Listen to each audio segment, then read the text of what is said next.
Olá, a TV em Revista chega com um tema que impacta no bolso da população.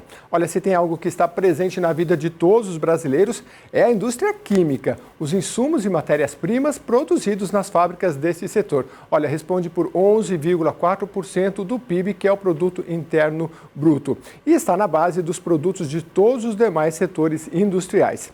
Do agro à mineração, passando por remédios, higiene pessoal, gases hospitalares, limpeza, alimentação, roupas, calçados, brinquedos e eletroeletrônicos. Isso significa dizer que todo brasileiro depende da indústria química.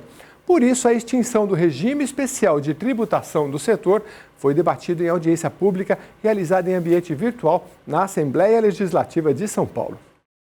A extinção do regime especial de tributação da indústria química foi debatida em audiência pública realizada em ambiente virtual na Assembleia Legislativa de São Paulo. De iniciativa do deputado Luiz Fernando Teixeira, do PT, a reunião contou com a participação de parlamentares e autoridades ligadas à temática. O presidente do Parlamento Paulista, deputado Carlão Pinhatari, do PSDB, abriu o encontro. Primeiro, colocar a Assembleia à disposição, Luiz, de todos e todas, para que a gente possa construir um caminho melhor para todos nós. O governo de São Paulo também, em nome do governador João Dória, do vice-governador Rodrigo Garcia, colocar o governo à disposição. O doutor Meirelles estava muito preocupado com essa situação, mas parece que teve uma solução minimizada na Câmara e também no Senado. Eu espero que a gente consiga... eu acho que muito mais pelo um trabalho dos sindicatos, das pessoas que fizeram uma pressão enorme lá em Brasília para que a gente pudesse ter, pelo menos aí, um alento, né, de não terminar esse benefício para todas nós, para todos a indústria química de São Paulo. O deputado Luiz Fernando Teixeira, do PT, explicou a temática debatida na audiência.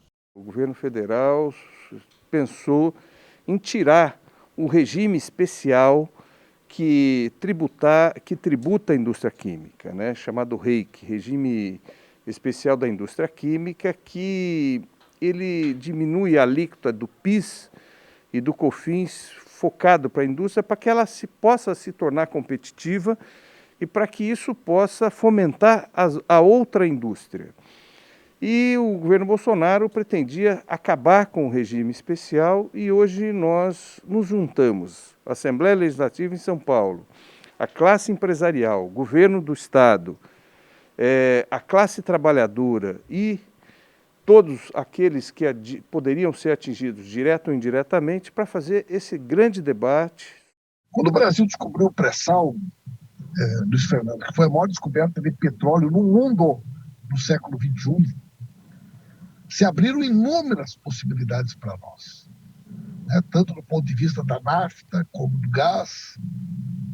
Nós passamos a compor um seleto grupo de países que tem todo o potencial de exercer uma influência extraordinária e ampliar o seu mercado da indústria química e petroquímica, como poucos países têm no mundo. Infelizmente, Luiz Fernando, o que a gente tem observado ao longo dos últimos anos é exatamente medidas que vão no sentido contrário, tirando a competitividade, abrindo o nosso mercado para as importações, gerando emprego nos outros países e levando o desequilíbrio da nossa balança comercial e retirando do Brasil, né, a oportunidade não só de crescer, mas de manter o seu espaço e o seu papel. Geralcino Santana Teixeira é presidente da Confederação Nacional do Ramo Químico, a CNQ, e falou da necessidade de um projeto voltado para a área. Do ponto de vista da CNQ, só a medida provisória e só o REIQ não dá conta. O Brasil vem se desindustrializando a cada dia. Isso é uma preocupação para quem lidar com a indústria e quem estuda a indústria. Então, eu queria fazer, não um apelo, mas eu acho que a gente precisamos medir um esforço maior entre nós, todos da indústria, a discutir um projeto. Não, para nós não passar o que estamos passando agora na questão da medida provisória. Não dá, se não fosse o Senado e mesmo a Câmara, nós estaria a mercê de perder competitividade e tudo, e principalmente emprego. André Passos, diretor de Relações Institucionais da Associação Brasileira da Indústria Química, a ABIQUIM, abordou os impactos da extinção do regime especial. A extinção do REIQ, desde o início, nos foi apontado por um estudo da Fundação Getúlio Vargas, ameaçava 85 mil empregos em solo brasileiro. Ameaçava, só no estado de São Paulo, aproximadamente 20 mil empregos. Ameaçava uma redução de 5 bilhões de reais em produto interno bruto no Brasil. Ameaçava, inclusive, com uma redução de arrecadação, ao contrário do que o governo federal estava apontando na justificativa da medida provisória que extinguiu o REIQ, uma redução de arrecadação fiscal para a União, para estados e para municípios de 1,7 bilhões de reais.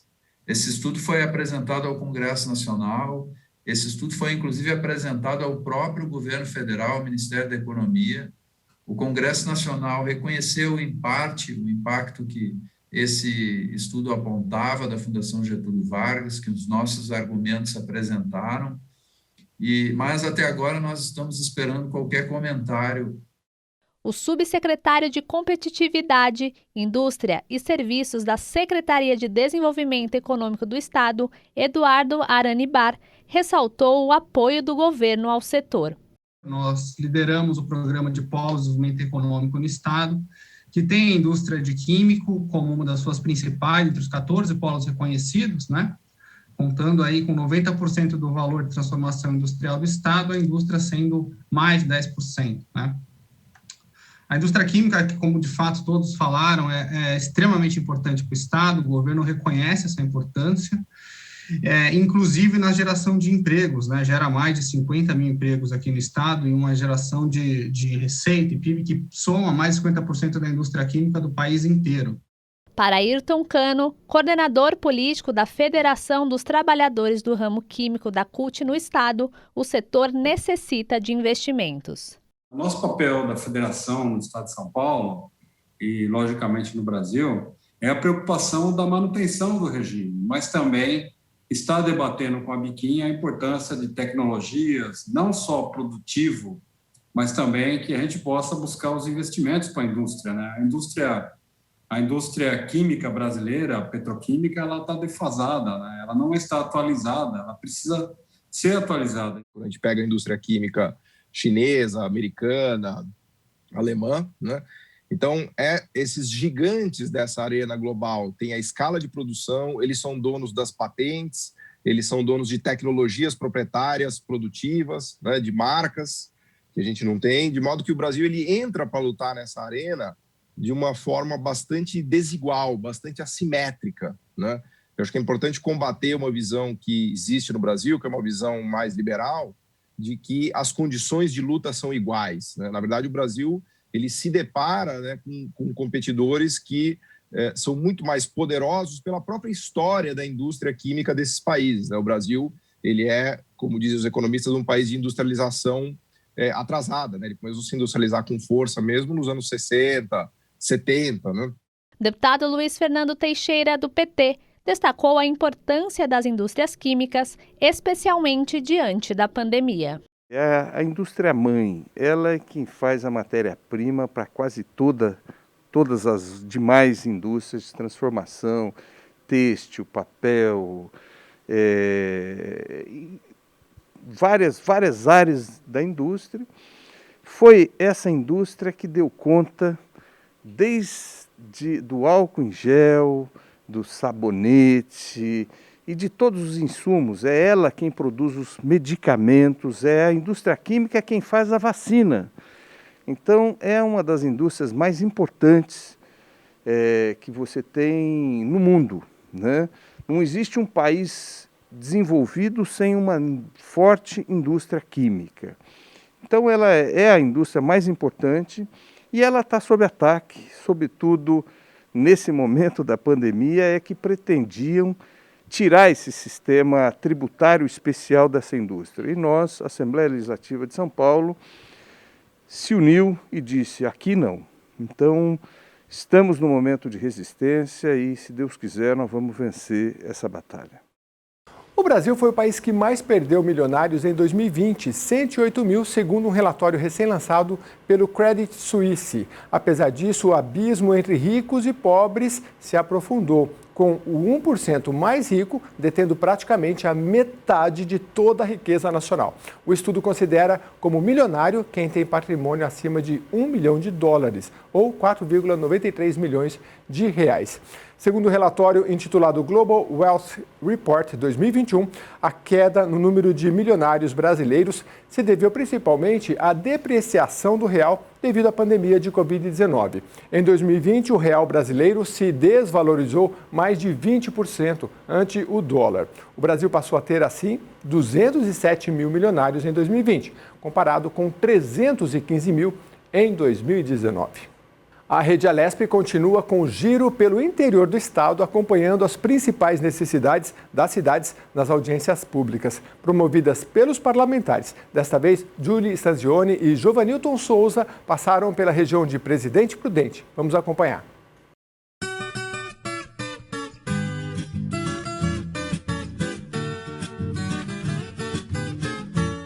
A região oeste do interior paulista está a 558 quilômetros da capital. Diminuir as distâncias, não só geográficas, e descentralizar as tomadas de decisões em várias áreas é fundamental para o crescimento do estado. Presidente Prudente, escolhida para ser o centro pulsante da nova regionalização que o governo paulista propõe, mistura a vida pacata do interior com o frenético ir e vir de trabalhadores da indústria do agronegócio. O futuro é agora. O projeto Pontal 2030 deu início ao plano de crescimento de Prudente e das cidades vizinhas que lutam há décadas por novos investimentos locais. Esperamos muito tempo. Temos muitas dificuldades, muitos problemas. Resolveremos juntos, vou repetir sempre. Mas o dia de hoje é um dia, sim, histórico para se escrever para o Oeste paulista. Nós precisamos ser atendidos com rapidez. Nossos problemas são graves e muito antigos. A nossa distância acaba, sim, prejudicando. Mas a tecnologia chegou e nos aproximou. O Pontal do Paranapanema, como a região é popularmente conhecida pelos paulistas, faz parte agora do projeto de desenvolvimento regional de São Paulo. O aglomerado urbano de Presidente Prudente vai unir 32 municípios, não só pelos seus limites geográficos, mas também pela vontade de fazer sua gente crescer. Sobre a nova configuração, serão mais de 600 mil habitantes atendidos. Hoje, a gente vem aqui para trazer investimentos que o governador vai anunciar e avançar com esse projeto que visa melhorar a qualidade de vida de toda a população aqui do Pontal do Paranapanema. Habitação com casas e títulos, checão da habitação para Regente Feijó, investimentos já consolidados com a entrega da ponte em Presidente Venceslau, um trabalho que se consolida no número recorde de vicinais e SPs, totalizando 340 milhões de reais, talvez o maior investimento da história, governador, do Pontal do Paranapanema, e também uma questão histórica para todos nós. Fortalecer o desenvolvimento do Oeste Paulista. É por aqui, por essas estradas, que a economia gira aqui no estado de São Paulo. Melhorar a infraestrutura dos municípios e também unir força entre eles é ampliar a geração de negócios. É também gerar novos postos de trabalho e melhor geração de renda para cada um deles. Com aquilo que o governador já anunciou, que é a recuperação das estradas aqui da região, estaduais, nós temos lá a 457, 421, nós temos a 425, nós temos a 563, 613, 501, e tem mais uma estrada faltando, mais as vicinais, nós vamos ter perto de 300 milhões, né, Pila? 300 milhões de reais de investimento nas estradas nossas aqui. É um sonho desta região de muitos e muitos anos. Isso transforma a região, porque facilita na aglomeração o acesso a recursos para obras de infraestrutura, para obras na área da educação, da saúde, do bem-estar, da cultura, do agronegócio, do esporte, todos os setores e da proteção social também, seja no âmbito do Estado, seja no âmbito federal e seja no âmbito internacional, como foi mencionado aqui, financiamentos de bancos internacionais. É uma outra etapa na vida do Pontal, tomando como referência Presidente Prudente. Se o desenvolvimento do interior passa pelas estradas, o governo do estado de São Paulo tem investido profundamente nelas. A modernização das rodovias paulistas já é uma realidade. Estamos recuperando todas as estradas no programa Estrada Asfaltada. Todas, eu quero repetir, todas as estradas, todas as SPs do estado de São Paulo, que precisam de investimento, de modernização, recuperação do seu asfalto, sinalização, alças de acesso, todas, eu volto a repetir, estão licitadas e representam mais 2,5 bilhões de reais de investimentos do governo do estado de São Paulo. O novo projeto de regionalização do estado de São Paulo seguirá com as suas audiências públicas pelo interior paulista já nos próximos dias. O objetivo dessa nova configuração é identificar as potencialidades locais e solucionar os desafios que também se apresentaram durante a pandemia da Covid-19. Um anúncio como esse de hoje deixa, sem dúvida, os prefeitos, os vereadores que estavam presentes, a sociedade civil organizada e também nós, como deputados, representantes dos municípios, da população, a gente fica muito contente e ansioso por essas conquistas que em breve, sem dúvida, o governador vai estar tirando do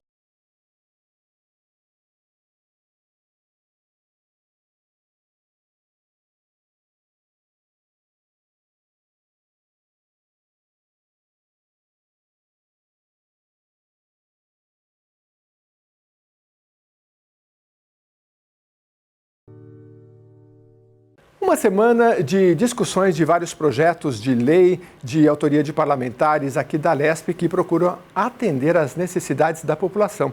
O deputado Paulo Fiorilo, do PT, deu um panorama dos trabalhos no Jornal da Rede Alesp. O senhor é autor do projeto de lei 114 de 2021 para punições de pessoas que desrespeitam as normas sanitárias de distanciamento, né? O senhor podia comentar um pouquinho? Claro, essa ideia não é minha, é do Dr. Gabardo, que é do comitê aqui no estado de São Paulo, foi do Ministério. Numa das entrevistas, no momento crítico, ele disse que era preciso que as pessoas entendessem a gravidade da situação e uma das formas de entender talvez fosse prestar serviços em unidades de saúde, não no tratamento daquele que está com Covid, porque as pessoas não têm essa expertise, mas de recepcionar, de ajudar a orientar. Quem sabe aí as pessoas pudessem entender a gravidade da situação e fossem mais cautelosas, não se aglomerando, usando máscara e entendendo a crise que vivemos na saúde pública e aí talvez mudando inclusive de posição. A punição não seria uma punição econômica no bolso, mas seria uma punição talvez mais educativa. Acho que o primeiro cara que deveria passar por isso é o presidente da República. Ele devia atender num hospital aqueles que estão contaminados pela Covid. Quem sabe aí ele passasse a usar máscara, defender o distanciamento e ter uma outra postura, né? Vamos ver se essa lei progride, se ela prospera e quem sabe aqui no estado de São Paulo a gente pode ter pessoas aprendendo na prática a respeitar essa situação tão delicada que a gente vive hoje. Deputado, acabei de entrevistar agora um economista que ele está falando como caiu o nível de investimento no Brasil, né? Mas foram números assustadores. Ele falou, olha, teve a questão global de investimentos de um lado para o outro, mas o Brasil sofreu mais por conta da vacinação, porque o investidor ele olha e fala assim, mas está muito lento. Então, lógico, se você coloca dinheiro onde outros locais, né? Então, é uma crise de saúde que afeta muito economicamente o brasileiro. O senhor tem um projeto aqui, que é o 370/2020, que assegura indenização para os dependentes em prol dos profissionais de saúde que perderam a vida no estado de São Paulo devido à superlotação nos hospitais, né? Então, vários setores da economia foram impactados e no caso desses profissionais, o senhor tem um projeto específico, né? Que queria que o senhor comentasse. Então, Jeremias, rapidamente, eu acho que tem razão o economista quando você olha para um país em que há um baixo índice de imunização, a partir da vacina, óbvio que ele vai ser muito mais cauteloso para investir num país assim. O Brasil ainda está muito lento, ainda precisa avançar mais. Existe a perspectiva de que até setembro, até outubro, você tenha pelo menos toda a população com a primeira dose, mas nós estamos muito longe do ideal. O estado de São Paulo fala em 50%, a cidade de São Paulo em 50%, mas a gente precisa chegar em 100% e avançar para que a gente possa garantir um olhar diferenciado para o Brasil. Até porque o Brasil é um mercado importante. Agora, é preciso observar que o estado de São Paulo, ele manteve o crescimento, né? A gente não teve uma queda na arrecadação de ICMS, dos impostos estaduais.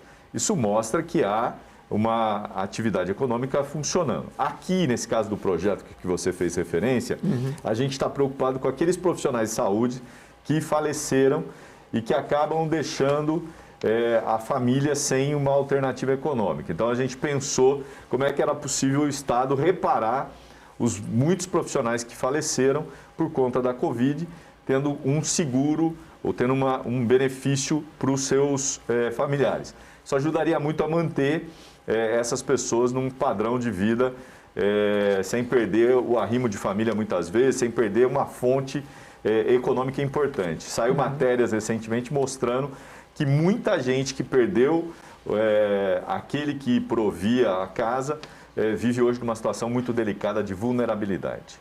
Tem mais um projeto aqui do senhor, o 42 de 2020, né, com o início da imunização contra a Covid, surgiu uma série de denúncias de pessoas que tomaram vacina indevidamente, né, furando a fila, né? Aí o senhor, então, na época, já protocolou esse projeto para que a população todos sejam imunizados. Como é que é isso? Então, a ideia é muito voltada para a transparência. A gente apresentou vários projetos, você se recorda, no início a gente teve vários problemas com a vacina. A gente teve o caso lá de Belo Horizonte, gente que teria tomado uma vacina que na realidade não era vacina. Então a gente pensou como era possível dar transparência, identificando o lote, a pessoa que tomou. Na realidade, você teria muito mais informação, até para evitar problemas. Você sabe que tem gente que toma a primeira dose, depois esquece, não toma a segunda. Ou ainda pior, né? Tem gente que quer tomar outra vacina, até porque a gente tem hoje 5 vacinas sendo disponibilizadas aqui no Brasil. Então é preciso que a gente tenha um controle e uma transparência maior. Essa era a ideia que motivou o projeto e acho que ele é necessário e importante. Tem mais aqui, olha, projeto de lei 50 de 2021. Esse aqui tem a ver com a questão econômica que a gente citou agora há pouco, né? Renda básica emergencial, projeto, me parece, junto com a deputada Mônica Seixas, né? Eu até já conversei isso com o senhor outra vez, deputado, que a gente, entrevistando ONGs, que era da educação, o pessoal fala assim, a gente tem que dar cesta básica. Eu entrevistei prefeitos que falaram assim, olha, eu nunca imaginei que ia dar uma cesta básica para uma pessoa que eu conheço, assim, gente próxima a mim durante a pandemia, ou seja, a situação é realmente grave, né? Como é que é esse projeto? Jeremias, assim, infelizmente, a gente tem um número muito grande de desempregados, de subempregados e de gente que nem procura mais emprego. A ideia do auxílio era poder garantir a essas pessoas que estão na vulnerabilidade uma renda de R$100, que poderia ser complementar à renda federal. O governo do estado não teve interesse no debate que a gente fez aqui do Bolsa do Povo. Agora, recentemente, o governador anunciou o auxílio emergencial. Nossa proposta era para 1.600.000 famílias. Ele anunciou para 10 mil famílias que tiveram Covid. É importante? Claro que é. É necessário? Claro que é. Mas tímido, um estado como o estado de São Paulo, que o governador adora falar que é a locomotiva do Brasil, que é a economia que não parou, que é punjante. 10 mil pessoas. 30 mil pessoas, 10 mil famílias. É preciso ser ousado, eu já falei isso. Por isso a gente apresentou esse projeto para ver se é possível dialogar com o governo do estado. O governo tem dinheiro, a gente já falou isso aqui. Superávit no ano passado foi mais de 7 bilhões. O governo tem pelo menos metade desses recursos, mais de 3 bilhões e meio, que ele poderia utilizar para abertura de créditos, para fazer um auxílio emergencial por 3 meses, o que ajudaria muito. Agora, ele não faz isso e propõe o programa Vale Gás, R$100 por mês durante 3 meses, esse auxílio emergencial para as famílias que tiveram Covid. é um governo que vai a conta-gota, né? A gente tem um rio de dinheiro e o governo segura, aperta, quando deveria ajudar as pessoas. Deputado, a gente está num trabalho extenso, agora vai para o segundo semestre, mas eu queria que o senhor tratasse um pouco da sua perspectiva aí, né? Não diria encerramento do seu mandato, porque ainda tem um bom tempo, né? Mas quais eram as perspectivas aí do médio e longo prazo? Então, Jeremias, assim, o mandato esse ano tem atuado muito na questão das relações internacionais, além do debate sobre desenvolvimento econômico regional com os países que têm consulado aqui no estado de São Paulo. Nós realizamos 2 encontros, o ano passado no Alto Vale do Ribeira, esse ano a gente fez na região do Pontal do Paranapanema, com o ex-deputado aqui, o Ed Thomas, que agora é prefeito lá em Presidente Prudente. Reunimos os prefeitos, colocamos 3 cônsules que dialogaram parcerias. A Relações Internacionais, na última reunião, a gente trouxe o cônsul de Israel, que apresentou propostas, inclusive concretas, de parceria com Israel. Então, nós estamos apostando muito nisso, principalmente porque, com a vacinação, você volta a poder encontrar as pessoas, a viajar, e queremos que os cônsules conheçam as regiões do estado e dialoguem com os seus respectivos países para buscar parcerias. Então, essa é uma perspectiva para o segundo semestre. Nós vamos apostar muito nisso, né? Assim, nós estabelecemos boas relações com a Itália, com a Suécia, com Israel, com a China, com o Canadá, e no segundo semestre a gente tem pelo menos 7 cônsules que a gente quer trazer para dialogar sobre as parcerias aqui no estado. Além disso, a discussão sobre desenvolvimento econômico e sobre o auxílio emergencial, que nós vamos continuar brigando no segundo semestre. Acho que é um pouco essas são as perspectivas que a gente aponta daqui para frente. Óbvio que uma série de coisas pode acontecer, você pode ter a imunização atingir um patamar importante, isso faz com que a economia volte a crescer, mais gente vai estar empregado e óbvio que a gente não vai voltar ao normal que a gente já viveu. A gente vai viver um novo normal, usando máscara, sendo vacinado, evitando aglomerações. A gente está vendo alguns países que voltaram a reunir pessoas, a ter eventos, e é um passo importante. Aqui no Brasil, possivelmente o primeiro evento público deve ser na ilha de Paquetá, né, que eles estão propondo em fazer depois da vacinação em massa que está ocorrendo lá. Deputado, nós tivemos recentemente a aprovação da LDO, o senhor acompanhou aí, porque a LDO ainda é lei de diretriz, ela dá as diretrizes para o orçamento que vai ser aprovado no final do ano, né? Participou desse debate, o PT colocou aí propostas? Participei do debate, eu hoje sou suplente na Comissão de Finanças e Orçamento, hoje o nosso titular é o deputado Enio Tato, mas acompanhei porque é uma área importante, você tem uma lei que orienta a elaboração do orçamento, é uma lei que deve compatibilizar o plano plurianual de ações com o orçamento e com a LDO, e a bancada apresentou emendas, poucas foram acatadas, por isso nós votamos contra. Votamos contra por 3 motivos básicos. O primeiro é que a desoneração para o próximo período, os próximos 3 anos, é muito alta. A gente está falando em 195 bilhões de reais. Quando o Estado perde 195 bilhões de reais, quem perde é a saúde, a educação, a ciência, as universidades, a FAPESP. Portanto, nós achamos que é um absurdo. É preciso desonerar? Infelizmente, o governo do Estado tem uma caixa preta nas desonerações. Aqui tem uma CPI que deve começar a funcionar em agosto para discutir exatamente isso. Onde o Estado deu tanto dinheiro? Para quem deu e se teve ou não algum tipo de retorno? Segunda questão que nos levou a votar contra é a falta de detalhes com relação às indicações da LDO. Um exemplo é o programa Vale do Futuro. Você não tem quantificações, ações, não tem absolutamente nada.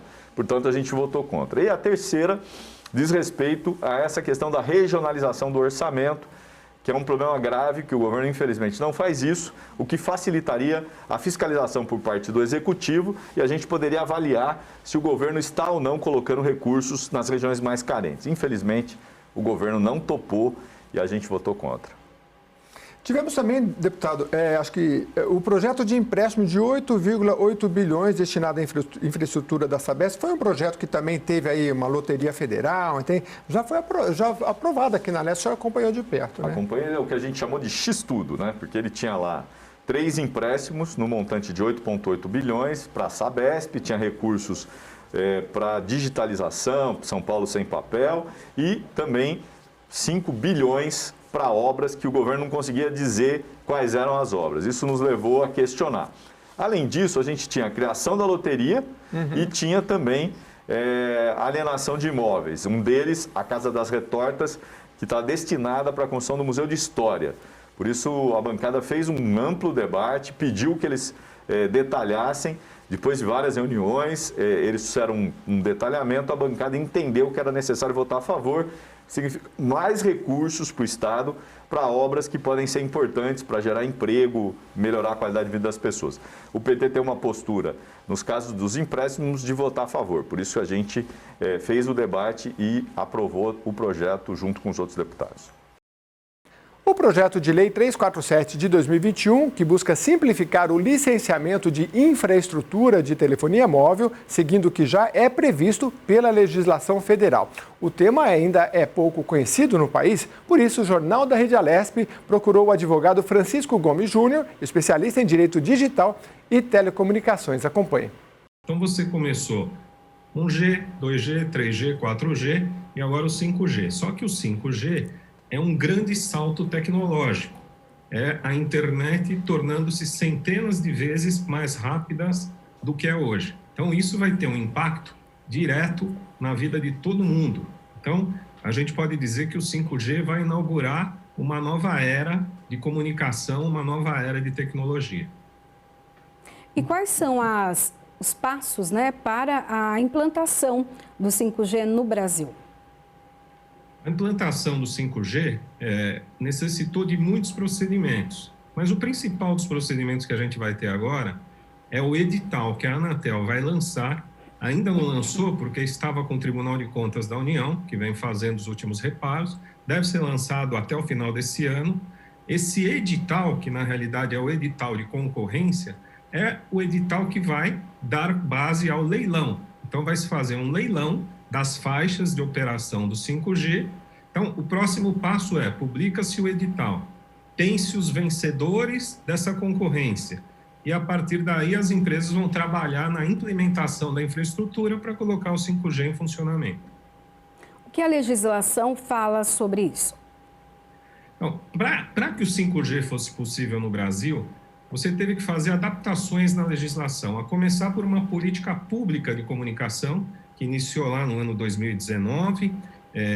No ano de 2020 foi baixada a primeira portaria, que é a portaria 418.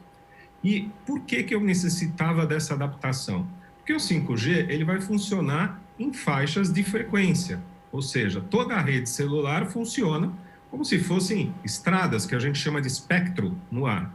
E para o 5G foi necessária a liberação de 3 desses espectros. Os espectros de 700 MHz, 2,3 GHz e de 2,6 GHz. Para que eu liberasse esses espaços, eu tive que tomar uma série de providências, inclusive providências de desocupar espaços que já eram anteriormente ocupados por algumas TVs, por exemplo. Então, a Anatel teve todo um trabalho. Mas a regulamentação básica, então, é a política pública, a portaria. Depois disso, obviamente, a gente vai ter a Lei Geral das Antenas, que é o nosso tema, que é o grande divisor de águas nesse assunto, né? E o edital e o vencedor do leilão. Esses são os passos e a legislação. Quais são os outros países que já utilizam o 5G e de que maneira, né, o 5G mudou ali a vida da população?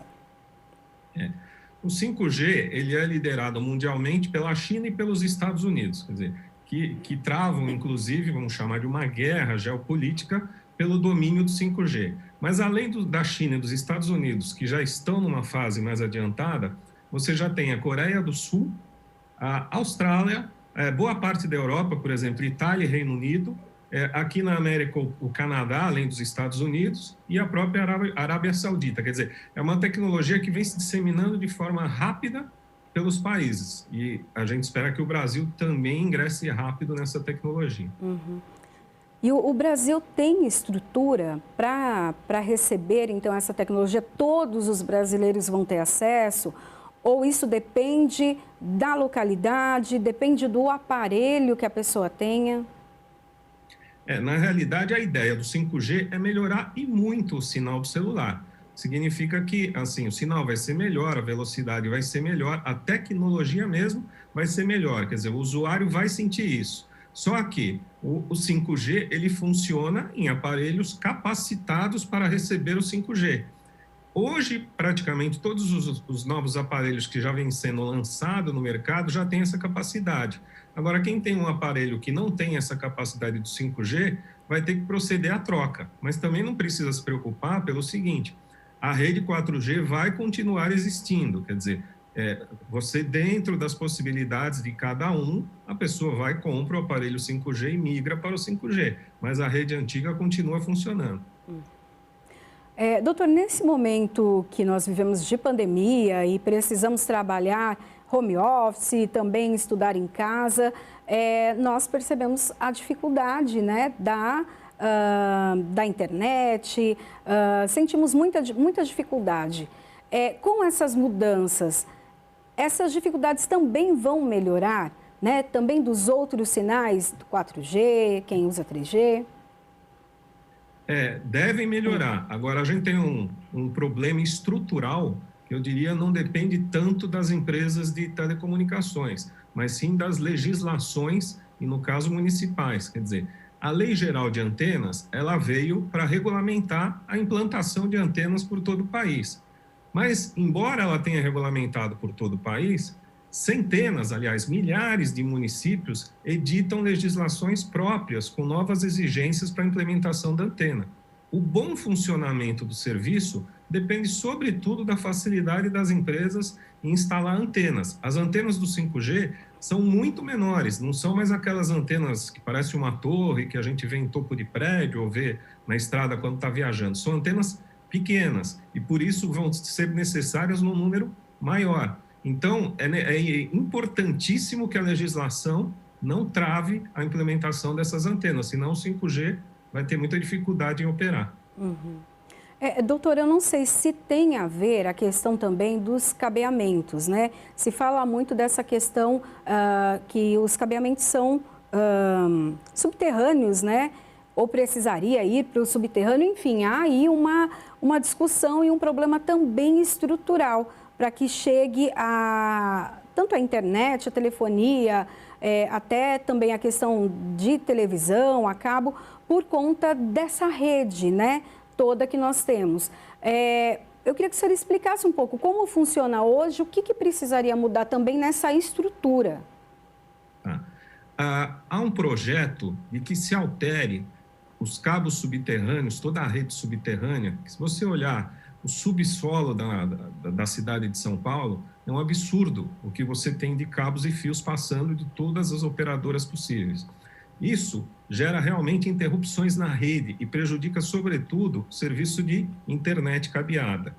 Por que prejudica? Porque você veja, muitas vezes, uma companhia de água vai fazer uma obra e faz um furo no chão, bate a picareta lá no solo e, sem querer, atinge um cabo de fibra ótica, por exemplo. E esse cabo é danificado, tem que ser trocado. Então, nesse período até o cabo ser trocado, o serviço vai estar prejudicado. O 5G não vai ter prejuízo com isso, porque ele vai funcionar, digamos assim, pelas antenas. Agora, há um projeto, inclusive, para que se troque essa rede cabeada por redes, que se troque essa rede, digamos assim, toda entrelaçada de cabos, por redes segmentadas. Ou seja, eu teria camadas no subsolo em que eu possa separar cabos, que hoje não estão separados, estão todos misturados, e possa disciplinar o uso desse solo. Há uma discussão que vai envolver, inclusive, esse projeto de lei, no que diz respeito à competência, novamente, porque legislar, por exemplo, sobre telecomunicações é uma competência da União. Então, quando o município está, de certa forma, disciplinando como vai funcionar a infraestrutura de telecomunicações, há de se ver se ela não está invadindo essa competência da União. E porque se tiver, certamente essa briga acaba em juízo, na justiça, e tudo acaba demorando muito mais. Uhum. O 5G ele não vai, então, interferir ou trazer benefícios para a internet que chega em casa, aquela que é cabeada. É só realmente para os aparelhos celulares, tablets? Não, ela vai trazer benefício para todo mundo que se utilizar da internet na versão 5G, seja ela cabeada, seja ela Wi-Fi. O que eu digo é o seguinte, o que vai proporcionar a velocidade do 5G é a tecnologia e a qualidade das próprias antenas e a faixa onde ela vai operar, o espectro onde ela vai operar. Então, assim, ela vai ter um benefício grande para todos, para todo mundo vai ter esse benefício. Por mais que a gente tenha problemas na infraestrutura, no subsolo, no subterrâneo da cidade, a tendência é que todos tenham melhoria. Uhum. Isso pode ajudar também, né, nos lugares mais distantes, né? Nesse momento de estudo online, houve muita reclamação de quem mora, por exemplo, na zona rural, um pouco mais distante, então, das antenas. Isso também vai acabar. Vai acabar. O grande benefício que a gente espera do 5G é esse, quer dizer, ele vai ter um benefício social de propiciar muita coisa à distância, aulas à distância, por exemplo, que a gente precisa tanto agora, sem essas falhas. Além disso, você vai ter uma melhoria com essa velocidade muito grande na telemedicina, que se utiliza muito da tecnologia, vai se utilizar da tecnologia 5G, porque hoje, muitas vezes, quando você está fazendo um procedimento de telemedicina, se você tem um problema de sinal na internet, você pode, inclusive, prejudicar o procedimento. Por conta disso, muitos procedimentos ainda não são feitos nessa via remota e devem passar a ser feitos. Quer dizer, vai beneficiar os carros autônomos, que a gente ouve tanto falar, que logo, logo nós vamos ter carros que praticamente se guiam sozinhos, que vão evitar colisões. Só que, para isso, eu preciso ter um 5G bem implantado, para transmitir em tempo real a localização de cada veículo. Vai beneficiar o agronegócio, que já vem tentando implementar medidas cada vez mais tecnológicas, enfim. 5G vai beneficiar uma gama de setores e vai beneficiar muito o aprendizado à distância também, como você disse. Uhum. E já tem data da implantação da lei? Como que... Então, estamos um pouco atrasados, tá? Na realidade, a gente tinha a nossa previsão de que entre o início desse ano, o fim do ano passado e o início desse ano, a gente tivesse o edital publicado. Com a pandemia, a Anatel teve dificuldade em realizar, inclusive, alguns testes técnicos que eles fazem em campo. Então, isso atrasou um pouco. Depois, o edital já estava pronto e ele foi para o TCU. E o TCU também está há alguns meses fazendo comentários e aperfeiçoando esse edital. Então, esse edital sendo publicado até o final do ano e mantidas as expectativas, se não houver problema com antenas e outras obras de infraestrutura, a expectativa é de, no meio do ano que vem, em junho ou julho de 2022, começar a operar o 5G. Uhum. Doutor, e a questão das contas, né? Esse valor também vai subir, vai aumentar? A gente sabe que tem contas mais... pacotes, né, de dados que tem ali um valor mais acessível, mas se for para o 5G, esse valor vai subir também? Como fica? Eu acredito que não. Eu acredito que o valor vai se manter. O que eu acredito é que nós vamos ter mais faixas, mais planos possíveis. Porque como você vai ter uma variação maior de velocidade, vai ter o plano realmente da velocidade um pouco maior, menor, com uma capacidade de dados maior ou menor. Mas não deve subir, tá? O que deve acontecer é você segmentar mais. Se hoje você tem 5, cada companhia tem 5, 6 planos, pode ser que passe a ter 10. O que para o consumidor lhe dá maior possibilidade de escolha de um plano que seja realmente aderente ao seu bolso. Né? Uhum. Doutor, e o que o senhor acha que é desafio dessa legislação? O que o senhor acha que é o principal desafio? O principal desafio são as antenas. Porque, veja, nada na telefonia celular funciona sem antena. A antena do 5G, que são as antenas que vão ter que ser implementadas, e muitas, cada antena que você implementa, além de você informar a Anatel, a municipalidade exige que você faça um pedido de licenciamento para poder instalar a antena. Na maioria das cidades do Brasil, quando você apresenta esse pedido de licenciamento, o prazo de resposta é muito longo. Existem casos que demoram 6 meses, existem casos que demoram 1 ano. É uma burocracia que acaba travando a agilidade em implementar antenas. Preocupado com isso foi que as entidades e o governo federal e todo mundo fez a Lei Geral de Antenas, que é uma lei federal, achando que com isso regulamentaria para todo o país. E até porque, como eu disse, é da União legislar sobre telecomunicações. Só que os municípios continuam editando leis que aumentam as exigências que já estão na Lei Geral de Antenas. E, caso a empresa não cumpra essas exigências, eles barram o licenciamento da antena, ou seja, aí vem o atraso na implementação do 5G. Esse é o principal desafio a se vencer. O IBGE lançou na última sexta-feira, dia 25, mais um volume da coleção Atlas das Representações Literárias de Regiões Brasileiras. Desta vez, a parte retratada é a costa brasileira, a maior extensão territorial, até o momento, abrangendo do Rio Grande à foz do Rio Amazonas. Nos volumes anteriores, o Atlas retratou pelas lentes literárias o Brasil meridional e os sertões brasileiros 1 e 2. A publicação reúne trechos e análises de romances selecionados, fotos, pinturas, imagens de satélite e mapas para compor os cenários de regiões brasileiras que marcaram a trama de grandes obras da literatura nacional, assim como contar a história da tomada do território que hoje conhecemos como Brasil. Os 4 volumes da coleção Atlas das Representações Literárias de Regiões Brasileiras estão disponíveis para download na biblioteca do IBGE. O Instituto pretende lançar um 5º volume da coleção sobre a Amazônia, ainda sem data prevista. Nós vamos a um rápido intervalo agora, voltamos em instantes.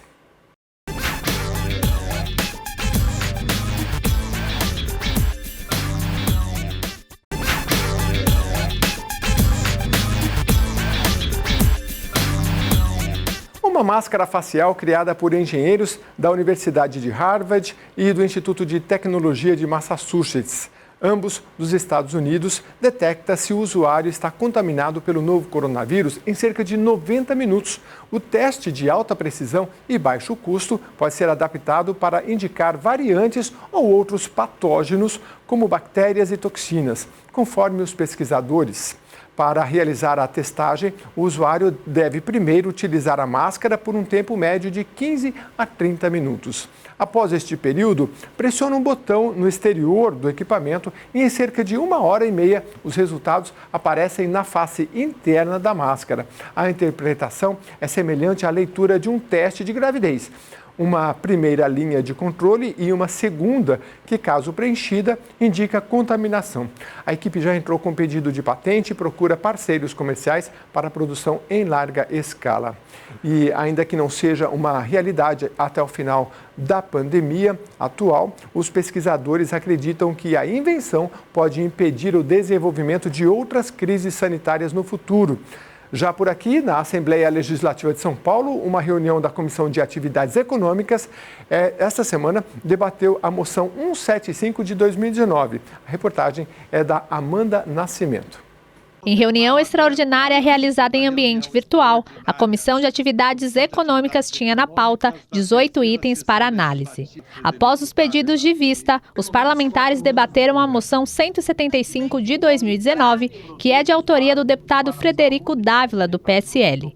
O parlamentar explicou a temática abordada no item. Esse episódio aqui ocorreu no ano de 2019 e vem diretamente a agredir o Estado de São Paulo, o produtor rural do Estado de São Paulo, seja ele micro, pequeno, médio ou grande produtor.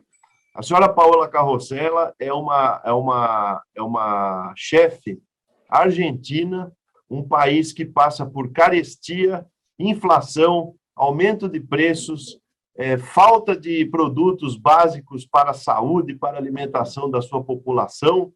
A cotação do dólar disparou nos últimos 2 anos e ela fez carreira, fama e muito renomada no mundo gastronômico de São Paulo, ou seja, veio aqui para o Brasil e fez a sua vida no mundo gastronômico, que se utiliza, como bem sabe o nosso querido ministro Barros Munhoz aqui presente, se utiliza de todos os ingredientes produzidos pela agricultura brasileira e paulista. E aí ela diz aqui no seu título: você quer um bife de desmatamento com crosta de trabalho escravo, com redução de agrotóxicos e purê de soja transgênica?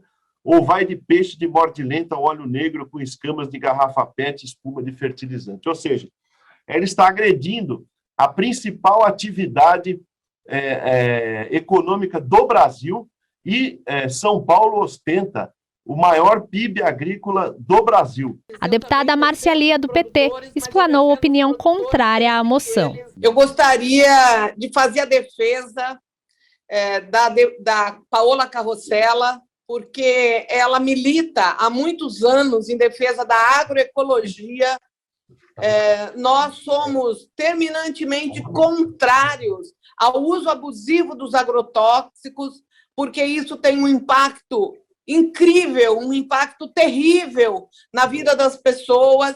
Eu penso que, da mesma forma como o deputado Frederico utiliza aí essa sua fala para defender os nossos produtores, eu também defendo os produtores, mas eu defendo os produtores desde que eles produzam com defesa de fato da saúde do povo paulista.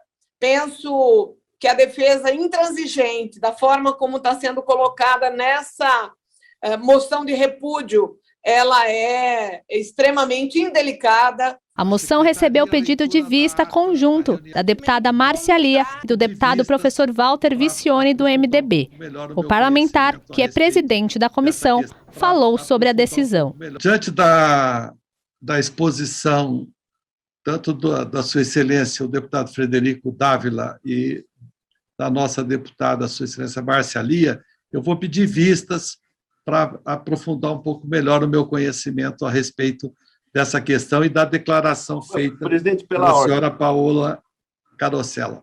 A reunião da Comissão de Atividades Econômicas da Assembleia Legislativa de São Paulo foi suspensa por falta de quórum. Ato solene em homenagem ao Dia Internacional do Orgulho LGBTQIA+, foi realizado na Assembleia Legislativa de São Paulo.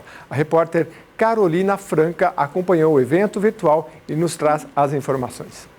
28 de junho é a data escolhida mundialmente para comemorar o Dia do Orgulho LGBTQIA+, marcado pelo ato de resistência de gays, lésbicas, bissexuais, travestis e transexuais, diante da repressão e preconceitos sofridos por esta comunidade. O evento, que aconteceu em ambiente virtual, foi iniciativa da deputada professora Bebel, do PT. Com esse espírito, de resistência, de luta, mas também de construção de proposta, é que eu abro esta sessão solene na forma de audiência pública para, enfim, recepcionar e também dar voz a todos os que daqui participarem, para poder fazer deste dia, que é o Dia Internacional do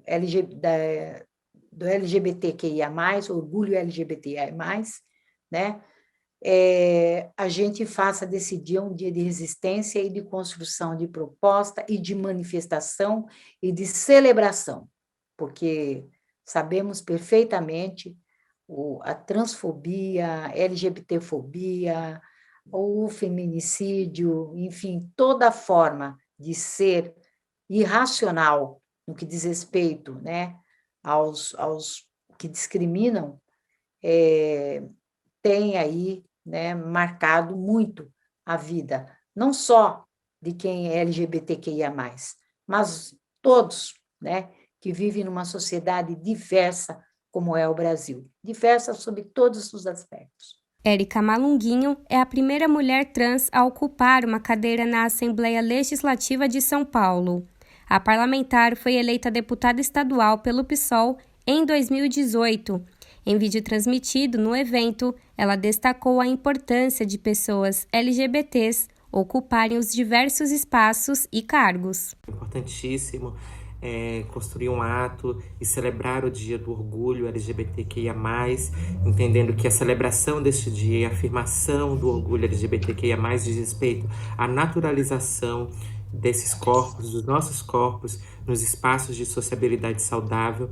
Entender também que esse dia de orgulho é dia de luta, é dia de, infelizmente, a gente recolher os escombros dos nossos mortos, das nossas mortas, que brutalmente ainda são assassinadas nesse país. Confio nessas parlamentares que estão aí junto com as pessoas LGBTs, junto comigo, nessa luta para frear projetos LGBTfóbicos e construir proposições dentro desse espaço legislativo, mas não só, trazendo isso para o debate público, para, como disse anteriormente, naturalizar nossas presenças nos espaços de sociabilidade saudável. No estado de São Paulo, a Lei 10.948 de 2001 garante punição para atos homofóbicos.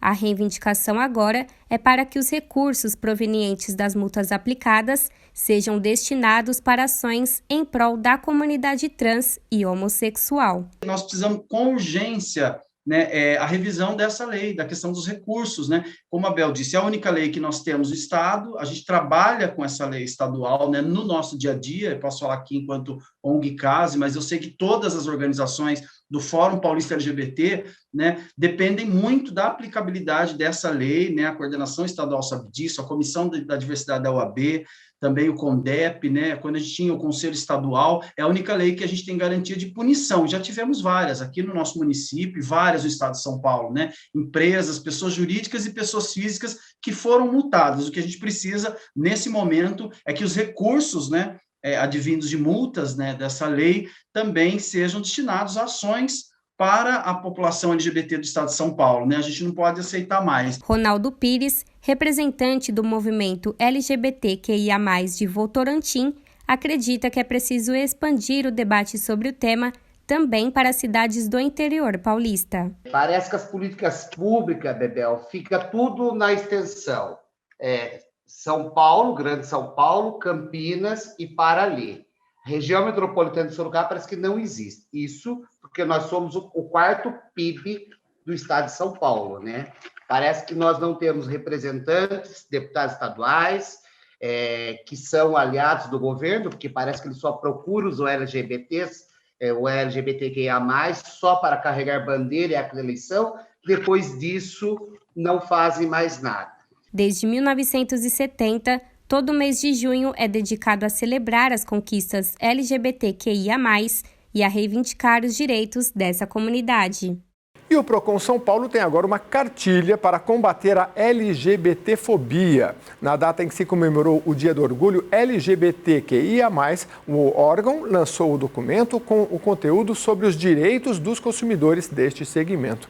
O material reúne informações sobre as leis que garantem seus direitos e canais para denúncias, como o próprio Procon, a Defensoria Pública, o Ministério Público e o Poder Judiciário. E para entender melhor o assunto, o Jornal da Rede Alesp recebeu o diretor executivo do órgão, Dr. Fernando Capês. Um tema que nada mais é do que o cumprimento do pacto social feito pela nossa Constituição de 1988, que assegura o respeito à dignidade humana, o combate a toda e qualquer forma de preconceito e considera o racismo crime imprescritível. E, doutor, ainda dentro desse lançamento da cartilha, talvez para muitas pessoas se entenda que, mas poxa, será que os estabelecimentos eles não cumprem as regras da Constituição? Era preciso que o Procon também lançasse uma cartilha de recomendação? Gostaria que o senhor falasse isso para quem nos assiste agora. Olha, a gente tem aqui no Brasil o chamado racismo estrutural. Ele é um pouco diferente de, por exemplo, países, inclusive os Estados Unidos da América, o berço da democracia ocidental contemporânea. Nos Estados Unidos da América existe racismo declarado. Existem grupos neonazistas que tem o direito assegurado pela Constituição de expressar o seu sentimento favorável ao nacionalsocialismo, regime totalitário, desprovido de lastros éticos e morais. Tem a Ku Klux Klan, que consegue também professar o seu ódio às pessoas da raça negra. Enfim, lá é permitido. O Brasil não. Nosso pacto é um pacto de combate a toda e qualquer forma de discriminação. Nós temos a Lei 7.716 de 1989, que considera racismo, pune com penas graves, pesadas, toda e qualquer forma de discriminação. E desde 2019, o Supremo Tribunal Federal passou a entender que a discriminação por orientação sexual também está no contexto da lei de combate ao racismo.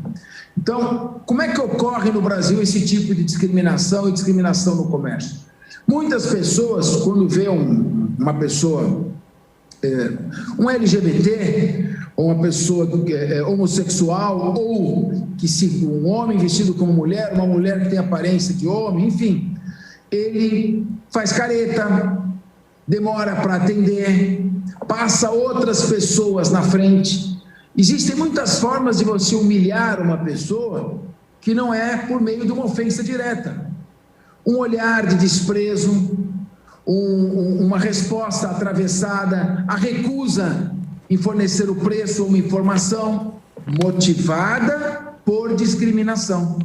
Então, nesse momento, a vítima, que dentro de cada corpo tem a forma que tiver esse corpo, existe uma alma, existe um espírito, existe um ser dotado de dignidade, com sentimentos, que merece ser respeitado independentemente da sua condição social, econômica, de origem ou de orientação sexual.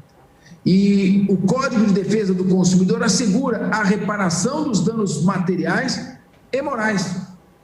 E é claro, ao invés de ir ao Ministério Público, é muito mais fácil ele pegar o celular da onde ele estiver e registrar uma reclamação eletrônica pelo site Procon SP. Então, isto sim é uma forma eficaz do sistema de defesa do consumidor atuar. O Procon, sim, recebendo informação, além de multar o estabelecimento, encaminhará os autos à divisão de crimes contra o consumidor, que, por sua vez, relatado o inquérito, fará chegar ao Ministério Público para a persecução penal. Há também a Defensoria Pública pode ingressar com ações buscando o dano moral coletivo, indenização por dano moral coletivo, porque toda a sociedade é menoscabada quando há um ato de racismo, um ato de discriminação, seja ele qual for. E de todas as práticas que ofendem direito do consumidor, aquelas que atentam contra a vida, a saúde, a segurança e a dignidade do consumidor são as mais graves.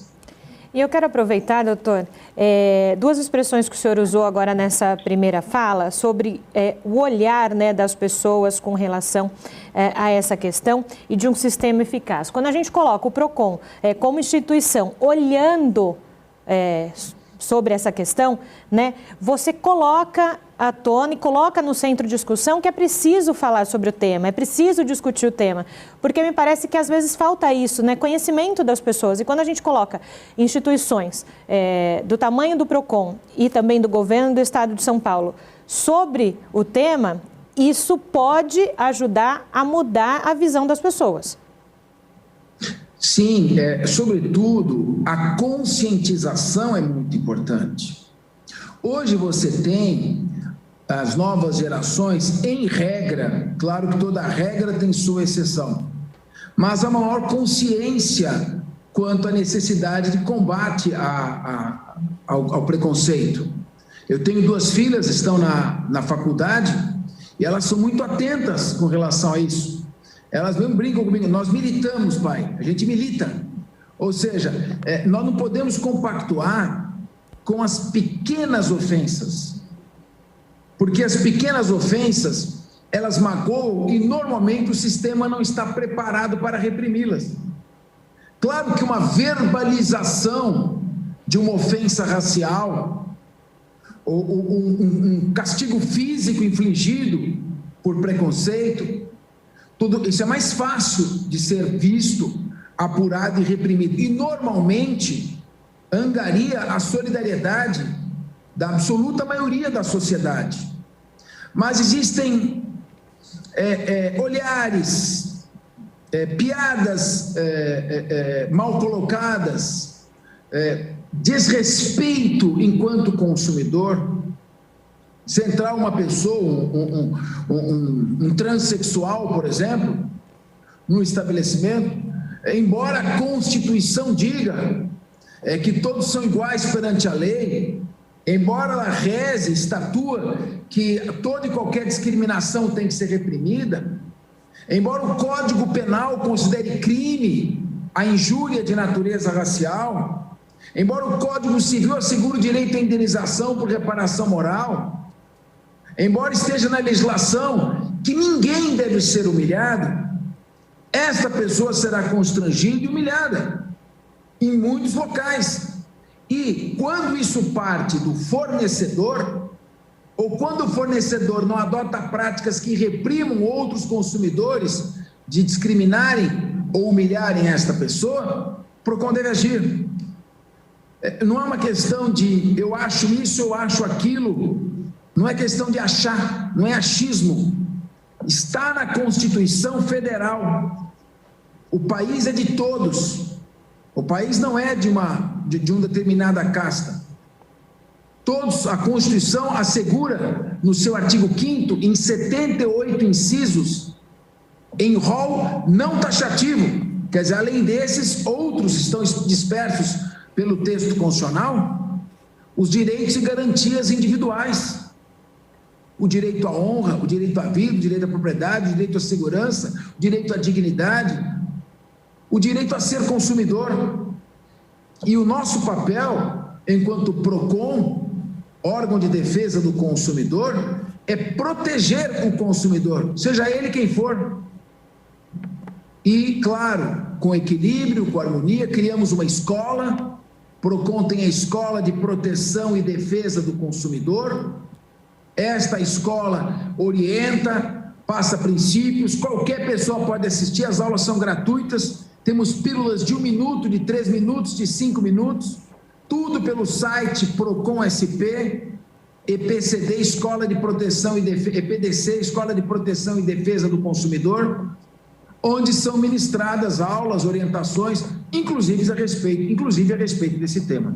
Então, a nossa assessoria, nossa diretoria de comunicação, nossa diretoria de relações institucionais, nossa escola, decidiram, esses órgãos do PROCON, elaborar uma cartilha por ocasião do dia 28 de junho, que é um dia em que, quando se fala isso, Dia do Orgulho LGBT, de certa forma é quase que uma autodefesa das minorias que sofrem no dia a dia.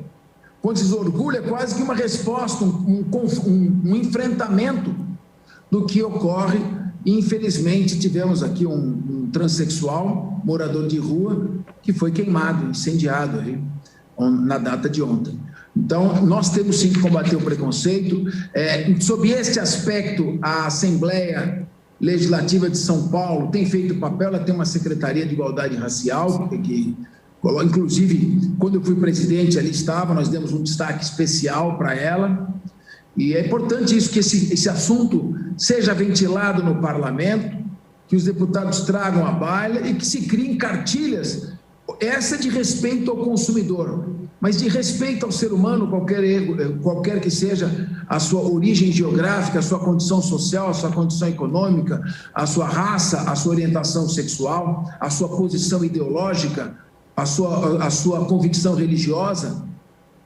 Nós temos que respeitar as pessoas e a cartilha busca isso. E além disso, doutor Fernando, me vem uma outra questão.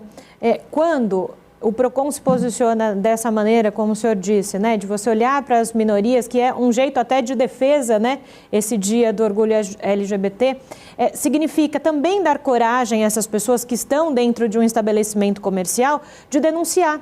Porque, às vezes, elas se sentem, de algum modo, acuadas. E o PROCON, nesse momento, então, ajuda nessa denúncia, que é fundamental denunciar. Fundamental. Por isso, quando nós assumimos o PROCON, em janeiro de 2019, minha primeira preocupação foi: nós precisamos dar um meio rápido, eficiente, cômodo, imediato, para que uma pessoa lesada em seu direito possa fazer ecoar a sua reclamação. Agora, você está num shopping, aí, ficando nesse tema, pessoa discriminada. Não, eu não vou atender você porque você tem essa orientação sexual, ponto. A pessoa fala, bom, agora eu tenho que me deslocar até um posto do PROCON, vou andar 20 quilômetros, quando eu chegar lá vai estar fechado com a hora de almoço, eu vou ficar numa fila, aí um funcionário vai me atender, eu vou ter que preencher uma ficha, deixa para lá, vou me conformar. Agora, se você tem o teu celular, pega o teu celular na hora, vai lá no Google, PROCON SP, faça aqui sua reclamação, e você reclamou, isso é exercício de cidadania. Então, minha preocupação foi dar ao cidadão e à cidadã um meio rápido e eficaz de fazer a sua reclamação. Segundo, responder rapidamente. Aqui nós recebemos por escrito as reclamações, ficava ali até ser ordenado, autuado, colocar capa, botar o grampo que prende a capa, entender o que está escrito, a letra da pessoa, porque às vezes é letra de mão. Só aí levava 3, 4 meses. Agora não, reclamou imediato, já está com o fornecedor. Ele tem que dar em 72 horas a sua resposta. E o PROCON age. Vai para a fiscalização, o estabelecimento é multado. E são multas pesadas. Nós até tomamos uma certa cautela, porque hoje uma multa entre o estabelecimento é R$200 mil, 150. A gente pede para ter cautela, principalmente numa época como essa, de grave crise econômica. Mas o fornecedor nunca mais desrespeitará ninguém. E tão importante quanto combater a impunidade é também orientar. Por isso tem a escola. E a escola tem o site, inclusive, eu até conversei com o presidente da Assembleia, meu querido colega, o deputado Carlão Piantari, para que a gente possa estreitar mais esta parceria PROCON-Assembleia Legislativa, que é a Casa do Povo, a casa que representa a população do Estado de São Paulo, para que nós possamos não só instalar um posto do PROCON dentro da Assembleia Legislativa, como também para divulgar o conteúdo das matérias que constam da Escola de Proteção e Defesa do Consumidor. Cada um dos deputados enviando as suas bases, as informações constantes, nós teremos uma capilaridade que alcançará o Estado inteiro, representado nesses 94 parlamentares. A Assembleia Legislativa de São Paulo recebeu nesta quinta-feira o ex-prefeito da capital paulista, Fernando Haddad, filiado ao Partido dos Trabalhadores. Numa entrevista ao jornalista Guga Mendonça, o ex-prefeito falou sobre vários temas, inclusive ações relacionadas ao Parlamento Paulista. Foi uma breve visita à Lesp no início de julho de 2021, feita pelo ex-prefeito paulistano e ex-ministro da Educação, Fernando Haddad. Mesmo assim, ela rendeu uma ótima conversa. Inicialmente, Fernando Haddad falou sobre a atuação na Fundação Perseu Abramo. Nós fizemos, o ano passado, e lançamos um plano de reconstrução do Brasil para oferecer para o país uma alternativa ao que está acontecendo no presente momento, em termos de emprego, educação, saúde, meio ambiente, relações exteriores, todos os temas que você pode imaginar. É um documento de 207 páginas para oferecer para o Brasil projetos importantes para a geração de emprego e recuperação dos serviços públicos no Brasil. Como nós fizemos isso no ano passado, e lançamos em novembro, eu assumi a tarefa, com muito prazer, de, à frente da Fundação Perseu Abramo, do seu conselho curador, fazer a mesma radiografia para o Estado de São Paulo. Então nós estamos fazendo reuniões virtuais até o presente momento com lideranças de todo o Estado, sem exceção, todas as macro-regiões do Estado. E aqui a Assembleia está me dando um suporte muito grande, porque a Assembleia, você sabe, tem um corpo técnico de primeira qualidade. Então nós estamos também fazendo um mapeamento de todas as vulnerabilidades do Estado, para apresentar um projeto alternativo para São Paulo, porque uma democracia você precisa ter a situação e você precisa qualificar a oposição. Nós queremos apresentar o que tem de melhor para o Estado de São Paulo o ano que vem. Algumas ações e projetos dos parlamentares paulistas também foram destacadas por ele na entrevista à Rede Alesp. Aqueles projetos mais delicados, né, eu acabo participando de alguma maneira das discussões. Eu acompanhei, por exemplo, sempre com alguma preocupação, eu quero ser honesto, porque tem algumas coisas que eu não consigo concordar com o que está sendo proposto. Dá um exemplo. Recente projeto dos lotes de saneamento do Estado. Me preocupa um pouco a maneira como o governo está conduzindo esse trabalho do saneamento. Dependendo de como a coisa for feita, vai acabar prejudicando o consumidor de São Paulo. O aumento de impostos, que foi promovido o ano passado pelo governo Dória. Eu acho que foi um erro grave do governo aumentar impostos no meio de uma pandemia. Acho que essas coisas não deveriam ser feitas. A questão da reforma administrativa, com a extinção de vários órgãos, nós conseguimos salvar muita coisa que estava ameaçada. Então eu acompanho aqueles projetos estruturais, eu acompanho e acho que o PT está dando uma enorme contribuição aqui na Assembleia Legislativa, primeiro resistindo ao desmonte. Nós não podemos aceitar o desmonte da estrutura administrativa do Estado. E segundo, tentando preservar os direitos dos servidores públicos, preservar os órgãos que têm uma função estratégica no Estado de São Paulo, como é o caso da pesquisa, que envolve a IFAPESP e Butantan. Agora, eu acho que a Assembleia está fazendo o que pode, enquanto poder legislativo está dando a sua contribuição para o Estado. Eu vejo muita boa vontade nos debates internos, embora nem sempre o governo deixe o debate transcorrer democraticamente. Ex-ministro da Educação nos governos Lula e Dilma, Fernando Haddad, fez questão de expor seu ponto de vista sobre o atual momento do setor educacional no país. Nós vamos sair dessa pandemia com um passivo enorme na área educacional, que as crianças efetivamente vão ter desaprendido. Com 1 ano e meio, quase 2 de pandemia, vai ser muito difícil que as crianças consigam manter. O que vai ser absolutamente necessário? Um plano de recuperação. Nós temos que sair dessa pandemia com um plano claro de recuperação que vai levar alguns anos. Cada criança que ficar para trás vai ser um prejuízo para o desenvolvimento nacional. Então nós vamos propor um plano de recuperação para cada criança do Estado. No radar do ex-prefeito paulistano não faltam reflexões sobre o cenário pós-pandemia de Covid-19. Eu não acredito que a gente tenha uma recuperação muito forte do emprego sem ações do Estado direcionadas para gerar oportunidades.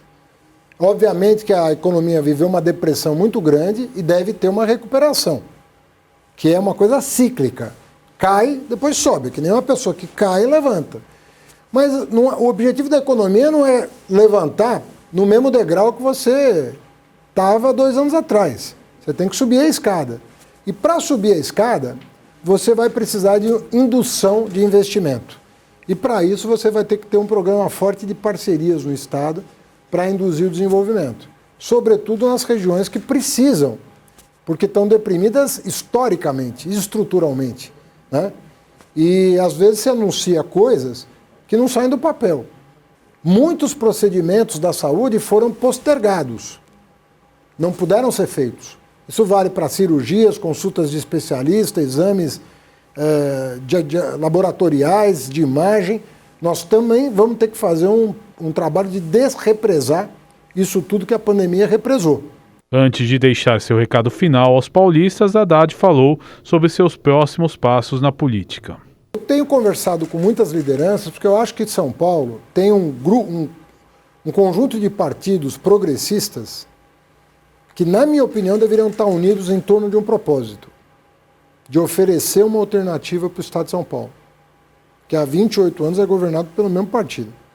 Eu acho que se o PSB, o PCdoB, PSOL, PT, PDT se juntarem em torno de um projeto, se a gente se dedicar nesse 1 ano e meio a estudar detalhe, né? Pegar o corpo técnico da Assembleia, pegar as grandes universidades de São Paulo, que tem um corpo técnico e um corpo docente maravilhoso, que estudam desenvolvimento.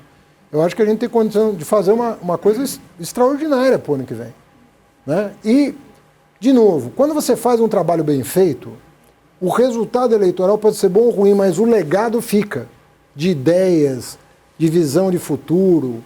Então você qualifica a democracia a partir do momento que você leva a democracia a sério. Vamos continuar nos cuidando muito, né? Estamos prosseguir com a vacinação e com os cuidados devidos. Vamos pensar a grandeza do nosso Estado, que é uma coisa extraordinária. Esse país, esse Estado são coisas que valem muito a pena. Pensar em quem mais precisa. Muita gente no desalento, desemprego, até fome a gente está vendo, uma parcela significativa da população brasileira passando necessidades alimentares, mas não perder a esperança, porque o futuro está logo ali. Se a gente trabalhar bem, a gente vai recuperar o tempo perdido, se Deus quiser. A pandemia tem feito muita gente mudar de hábito, entre eles o consumo frequente de comida caseira e fresca. É o que mostra a primeira análise do estudo Nutrinet Brasil, que envolveu 10 mil participantes e indica aumento generalizado na frequência de consumo de frutas, hortaliças e feijão, de 40,2% para 44,6%, isto durante a pandemia. A evolução positiva, no entanto, foi acompanhada por um aumento no consumo de alimentos ultraprocessados nas regiões Norte e Nordeste e entre as pessoas de escolaridade mais baixa. Estes resultados sugerem desigualdades sociais na resposta do comportamento alimentar, também neste momento de pandemia. Por aqui na Alesp, o assunto alimentação foi discutido durante um ciclo de debates sobre alimentação saudável e regeneração socioambiental, realizado virtualmente. Você confere na reportagem de Sérgio Everton. Aconteceu nesta segunda-feira o segundo ciclo de debates Alimentação Saudável e Regeneração Socioambiental, que promoveu o seminário Alimentação Saudável, Saúde e o Combate aos Agrotóxicos em ambiente virtual, transmitido pela Rede Alesp. Esse é o quarto encontro, que busca aprofundar ainda mais esse tema. O evento contou com a participação da deputada Marina Elô, da Rede, e a deputada Márcia Lia, do PT. Esse é o terceiro encontro que a gente faz dentro desse ciclo. Quarto, né? A gente já teve 3, esse é o quarto encontro que a gente faz nesse ciclo de busca por aprofundar esses temas, pensar como legislativamente a gente pode incidir. Acho que a regulamentação do poema é fundamental. A gente precisa de uma lei já aprovada e sancionada. Ela não ser regulamentada é, de fato, um desrespeito à construção e ao processo e à agroecologia como um todo. Então, a gente vem incidindo isso também com o governo do Estado. Já tive mais de uma pauta nas reuniões com secretários, com o governo, sobre a importância dessa regulamentação. Ao mesmo tempo que a gente tem incidência na pera, né, um projeto de redução de agrotóxicos que é uma discussão muito latente hoje no país. Então, o Estado de São Paulo, com certeza, tem uma boa contribuição a dar, não só para que a gente possa aprovar e sancionar essa lei aqui no Estado e provocar esse debate na sociedade, como também fomentar essa provocação a nível nacional, que eu quero agradecer aqui a presença do querido Nilton Tato, que tem essa perspectiva de olhar o Congresso Nacional e essa discussão na perspectiva nacional. Então, eu cumprimento tanto minhas queridas Cláudia Visoni, Márcia Lia, mas também o Nilton Tato, assim como todas as pessoas que estão aqui, e agradeço a constante luta, eu adorei, que chama Comissão Permanente de acompanhamento. É muito importante que a gente tenha as coisas de uma forma permanente, que tenha perenidade no tempo, que tenha profundidade, que elas não aconteçam só por curtas campanhas. Então, eu agradeço a Suzana pela iniciativa, pelo trabalho, pela coordenação, e dizer que nosso mandato, e o Carlos aqui representando também esse tema, segue à disposição para todas as ideias e todas as possibilidades que a gente tiver de incidência no tema. O deputado federal Nilton Tato é uma voz ativa no Congresso Nacional em Brasília. Ele falou da mobilização nacional contra os agrotóxicos. Há um risco muito grande, tá, de entrar na pauta a qualquer momento o PL do veneno. E para quem está entendendo aqui, para quem está acompanhando a gente, só para entender um pouco por que esse projeto tem força, e é esse o debate, e por isso da necessidade dessa mobilização nacional, da gente fazer esse debate no conjunto da sociedade, para que as pessoas entendam que discutir, entendeu, o modelo de agricultura, a forma como se produz o alimento, é uma coisa que interessa a quem consome o alimento, portanto, todos, tá? Não só para quem está produzindo, para quem está manuseando lá os agrotóxicos. A toxicologista da Fiocruz citou uma pesquisa sobre agronegócio e pandemia, que traz dados da responsabilidade do atual modelo produtivo, baseado nas monoculturas tóxico-dependentes, produtoras de commodities, e do agravamento dos danos dessa pandemia na sociedade. 67% dos agrotóxicos, do volume usado no Brasil de agrotóxicos, são de agrotóxicos que estão incluídos em pelo menos uma lista oficial de danos crônicos. Então, a gente consultou as fontes do IARC, que é a Agência Internacional de Pesquisa em Câncer, que é da Organização Mundial da Saúde. A gente analisou as listas da Comissão Europeia, que tem a lista de desreguladores endócrinos, ou seja, moléculas que causam danos sobre os nossos hormônios, tem uma série de consequências nefastas, e a lista de agrotóxicos candidatos para substituição na Europa, porque justamente já estão mostrando danos sobre a saúde e meio ambiente preocupantes. Então, ou seja, 67% do que a gente usa no Brasil é de agrotóxicos reconhecidamente danosos, que causam doenças crônicas, segundo essas listas. Se a gente ampliasse o tipo de efeitos, pegando efeitos neurológicos, efeitos sobre o sistema imunológico, que não estão nessa lista, muito provavelmente esse volume seria ainda mais assustador. O representante do Movimento dos Trabalhadores Rurais falou dos impactos dos agrotóxicos nas substâncias que são nocivas tanto ao meio ambiente como também à saúde humana. No primeiro momento, esse entendimento de que a gente vive um modelo de agricultura, como já foi dito, orientado, capitaneado, e de interesse da agricultura capitalista, que tem como o seu grande objetivo a produção de commodities visando uma acumulação de renda. Então, na verdade, eles não estão preocupados com a qualidade do alimento, não estão preocupados com a saúde das pessoas e nem com o futuro da humanidade. Na verdade, a produção de commodities ela tem somente essa visão do lucro, ou seja, da produção de mercadoria e lucro. Então, é importante a gente partir desse princípio. Segundo, trazer um pouco, do ponto de vista da vida real, as consequências desse modelo. O que eu queria dizer nesse primeiro momento é de que, de fato, o uso, por parte desse modelo de agricultura capitalista, o uso excessivo e extensivo da transgenia e dos agrotóxicos, ele traz alguns elementos que a gente precisa observar. Primeiro, de que as chamadas pragas, que que é usado o agrotóxico para controlar, primeiro que as que se chamam de praga, na verdade, faz parte da natureza, e que na medida que você vai usando os agrotóxicos, eles vão criando resistência.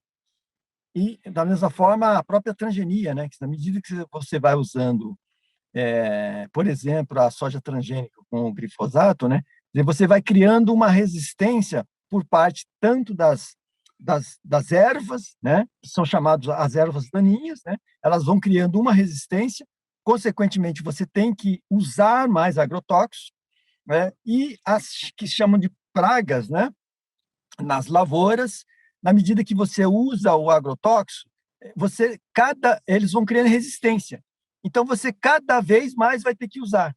Você vai ter que aumentar a dose e vai ter que aumentar também a sua capacidade de reação, ou seja, o seu princípio ativo, ele tem que ser mais aumentado. Então é um ciclo vicioso. E com a esperança de que todos os brasileiros possam ter a oportunidade de uma alimentação saudável, o TV em Revista pega a estrada. Mas você pode ver todas as reportagens no nosso canal no YouTube. Até o próximo programa. Tchau, tchau.